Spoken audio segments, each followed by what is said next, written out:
My name is Penelope. Right now we are going to read chapter 1 of Little House in the Big Woods. This is the book.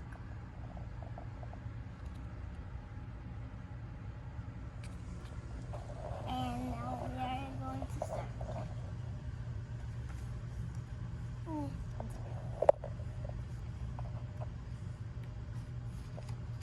Once upon a time, 60 years ago, one little girl lived in the big woods of Wisconsin. A little gray house made of logs. The great dark trees of the big woods stood all around the house, and beyond them were other trees. Beyond them were more trees as far as a man could go to north in a day or a week or a whole month. There was nothing but woods. There were no houses.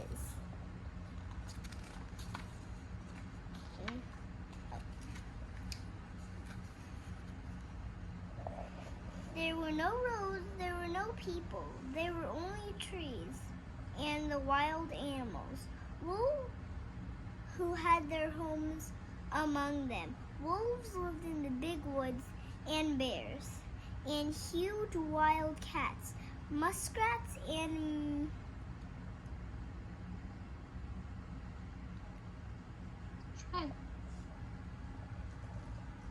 minks. And others lived by the stream. Foxes and had dens in the hills, and the deer roamed everywhere. To the east of the little log house and to the west there were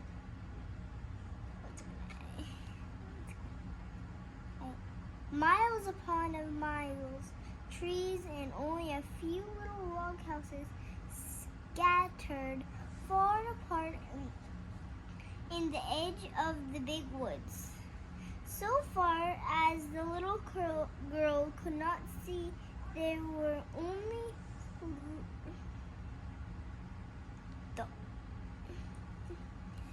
there was so far as the little girl could see was only the one little house where she lived. Her father and mother and her sister Mary and baby sister Carrie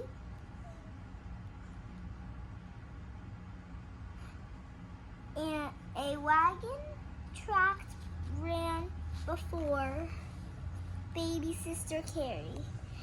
A wagon track ran before the house, turning and twisting out of sight. In the big woods, there were wild animals lived in the woods where I read it twice. I'm so sorry. But the little girl did not know where it went. Nowhere might be as the end of it. The little girl was named Laura. She called her father Pa and her mother Ma in those days. That place, children did not say father and mother, nor mama and papa. They do now. At night, when Laura laid awake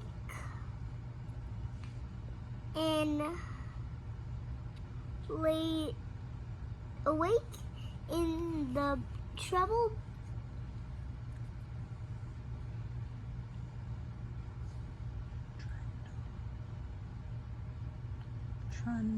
Trundle. One second, I lost where I was.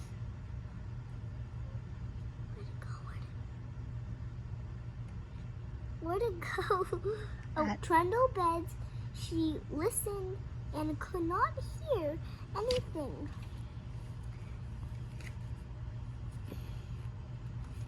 Stop. I'm trying to make it so you guys can see.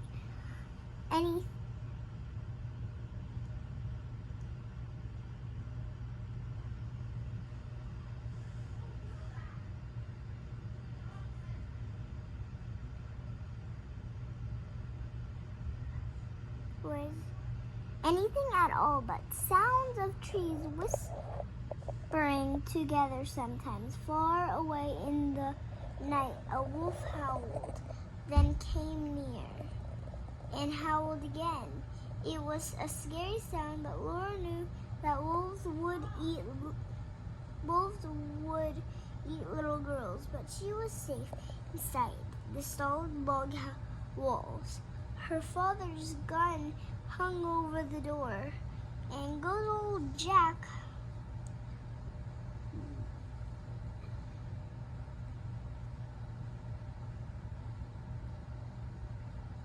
sound it out. You got this. And good old Jack.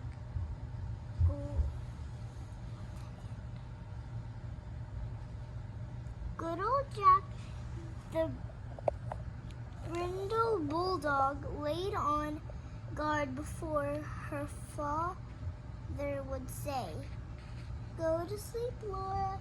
Jack won't let the wolves in." So Laura snuggled under the covers of the trundle bed, close beside Mary, went to sleep. One night, her father picked up and out of bed and carried her. One night, her father picked her up and out of bed and carried her to the window so that she might see the wolves. There were two of them sitting in front of the house. Wait, what? 1 second, what?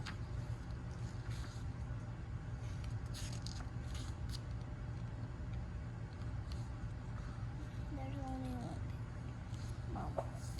I swear there was a picture. There was a picture for the wolves, right? Oh, there's not.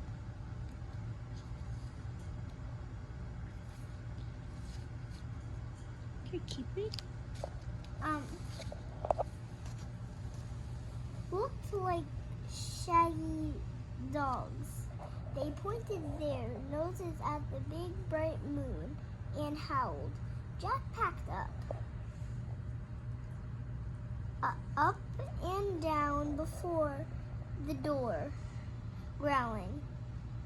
The hair stood up along his back. He showed his sharp fierce teeth to the wolves. They howled but could not get in. The house was comfortable. The house was a comfortable house. Upstairs there was a large attic. Plants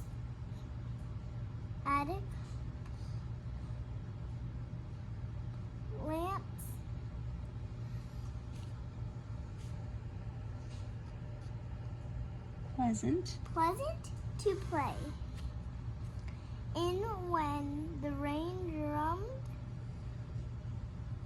on the roof. Downstairs was the small bedrooms,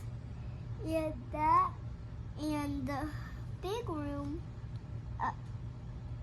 The bedrooms had windows that closed with a wooden shutter. The big room had two windows with glass.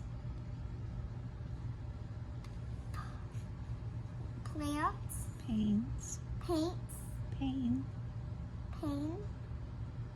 and it had two doors, a front door and a back